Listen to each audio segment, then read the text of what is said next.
हम करें बात दलीलों से तो रद्द होती है, उनके होठों की खामोशी भी सनद होती है। कुछ न कहने से भी छिन जाता है एजाज़े सुखन, जुल्म सहने से भी जालिम की मदद होती है। सभापति महोदय, मैं राष्ट्रपति के अभिभाषण पे अपने बात रखने के लिए खड़ा हुआ हूँ। उस दिन देश की संसद के गलियारों में सरकार की तारीफ करती हुई महामहिम की आवाज गूंज रही थी, तो उधर मेरे कानों में हसदेव के जंगलों में आदिवासियों को जिंदगी देने वाले पेड़ों पर चलती हुई कुल्हाड़ी की आवाज गूंज रही थी। सभापति महोदय, इस तरफ महामहिम के भाषण पर प्रधानमंत्री जी संसद की मेज थपथपा रहे थे और उधर उत्तराखंड की अभागी बिटिया अंकिता भंडारी के इंसाफ की आवाजें मध्यम पड़ती जा रही थीं, जो आज भी पूछ रही हैं कि आखिर वो वीआईपी कौन था जिसके लिए अंकिता भंडारी को मार दिया गया। सभापति महोदय, इधर महामहिम सामाजिक न्याय की बात कर रही थीं और उधर उत्तराखंड के कोटद्वार में नफरती लोगों के खिलाफ एक बुजुर्ग को बचाने के लिए खड़ा हुआ दीपक, जो मोहब्बतों की रोशनी लेके खड़ा हुआ था, उसके खिलाफ कोटद्वार की पुलिस गंभीर धाराओं में एफआईआर दर्ज कर रही थी। और वो भी उस दिन हो रहा था जब उत्तराखंड के मुख्यमंत्री कोटद्वार में मौजूद थे। ये नया भारत है जहां दंगाइयों के खिलाफ एफआईआर नहीं होते, बल्कि अमन और मोहब्बत की बात करने वालों के खिलाफ एफआईआर दर्ज होता है। ये नया भारत है जहां असम का चीफ मिनिस्टर खुलेआम संवैधानिक प्रोटोकॉल तोड़कर कहता है कि मुसलमानों को इतना टॉर्चर करो कि वो राज्य छोड़ने पर मजबूर हो जाएं। वो कहता है कि अगर कोई मियां रिक्शा वाला 5 रुपए मांगो तो उसे 4 रुपए दो ताकि वो परेशान हो सके। ये नया भारत है जहां बरेली में खाली घर में नमाज पढ़ने पर पुलिस मुकदमा दर्ज करती है।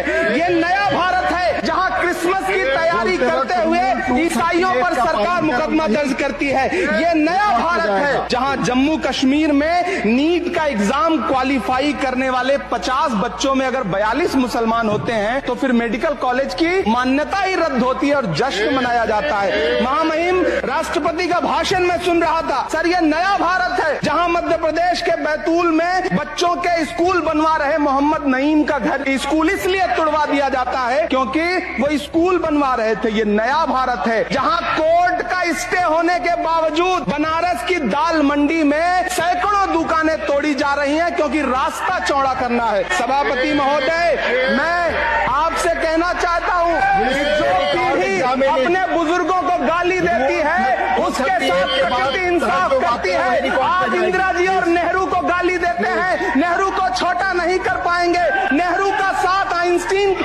का नाम आइंस्टीन के साथ लिया जाता था।